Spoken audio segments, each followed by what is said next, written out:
Hello, and welcome to the latest episode of The Turbulent World with me, James M. Dorsey, as your host. Israel's self declared safe zones trap the Jewish state in the contradictions of its 9 month long failed campaign to destroy Hamas. It's one and one is two that Hamas operatives seek cover in such zones. Determined to target Hamas wherever and whenever, no matter the cost to Palestinian lives and infrastructure, renders Israel's notion of safe zonings meaningless each time it violates the zone's sanctity, a pillar of its claim that its military is among the world's most moral. Saturday's Israeli bombing of al Mawasi, a 1 kilometre wide, 14-kilometre long barren piece of land along the Mediterranean coast, proves the point. It aimed to kill Hamas military commander Mohammed Deif. The optics of fighter jets and drones pounding the tents of displaced Palestinians, instructed by Israel to move to al Mawasi, overshadow the fate of Mr. Deif. Hamas has denied that Mr. Deif was killed, while Israel has yet to confirm whether it succeeded in killing him. The attack, like numerous such earlier assaults, raises questions of proportionality and Israel's sincerity when it attacks areas it has declared safe for innocent Palestinians because it believes it has an opportunity to target a Hamas operative. The attack killed 90 Palestinians and wounded 300 others, according to the Gaza Health Ministry. Reports that the attack hit a gas complex and a water station days after Israel worked to restore electricity to a nearby desalination and water plant that would supply al Mawasi, an area void of essential services, further highlight the self defeating aspect of the safe zones. Like all the assaults on safe zones and innocent Palestinians, Saturday's attack deepens the reputational black hole Israel has dug for itself. It's a hole that will only become deeper once the guns fall silent in Gaza and independent access to the Strip is eased, generating a new wave of stories about the horror and devastation experienced by Gazans. Former Israeli Prime Minister Ehud Olmert warned in an op-ed this weekend that international criminal court arrest warrants will be issued against the Prime Minister, leaders, cabinet members, and commanders personally, but it is the state of Israel that will be tried in the end.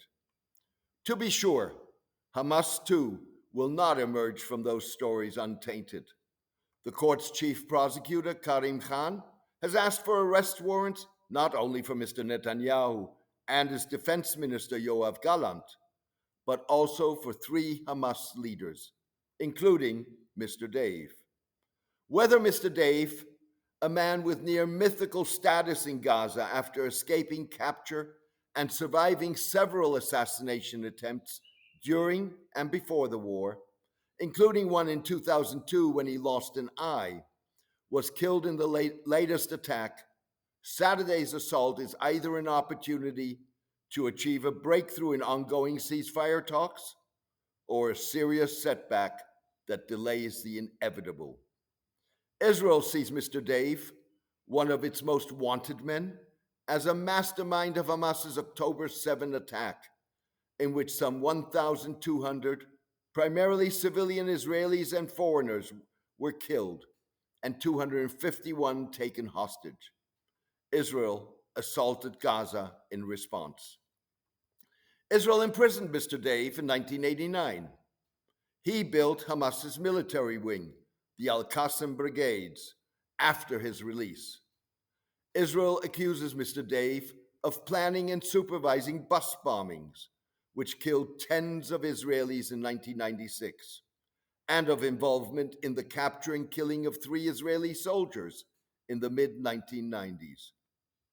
Mr. Netanyahu needs Saturday's attack on al-Mawasi to have killed Mr. Deif in his uphill battle to deflect criticism of Israel's indiscriminate, disproportionate, and sledgehammer approach to pursuing Hamas that turns safe zones into death traps.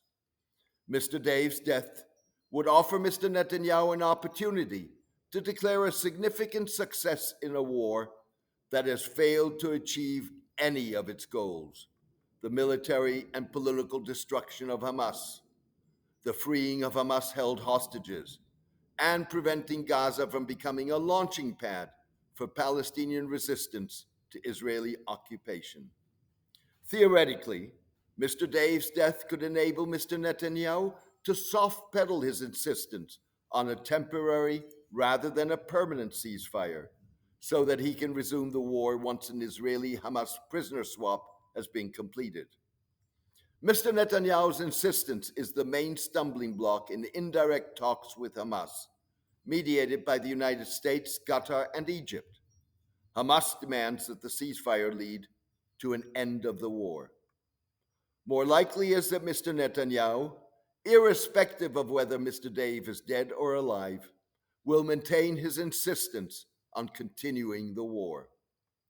Mr. Deif's death would strengthen the Prime Minister's assertion that the war can only be won militarily.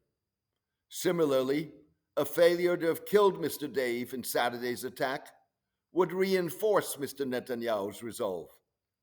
The tragedy is that Mr. Deif's survival would likely strengthen Hamas in its determination to emerge from the war by definition a winner as a result of Israel's failure to achieve its war goals, while his death would not put an end to Palestinian resistance.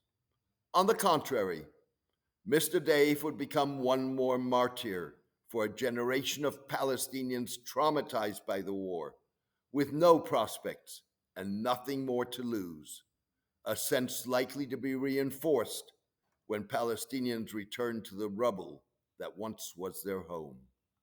The loss of family security in an already insecure environment risks pushing children to the brink of a mental health crisis and poses a significant threat to children's fragile coping mechanisms. Only by focusing on ending the blockade and finding a durable and just solution will children have a more hopeful future, said Save the Children mental health advisor Marcia Brophy. Thank you for joining me today. I am grateful to those who have become paid subscribers. I need some more to enable me to continue cutting through the fog of kinetic and information wars and offer fact-based analysis. No doubt, you will have noticed that the turbulent world has no sponsors and no advertisers. This guarantees the column and podcast's independence. Instead, the turbulent world depends on the support of its readers and listeners to cover the cost of producing the column and podcast. You can contribute by clicking on Substack on the subscription button at jamesmdorsey.substack.com and choosing one of the subscription options. Thank you, take care, and best wishes.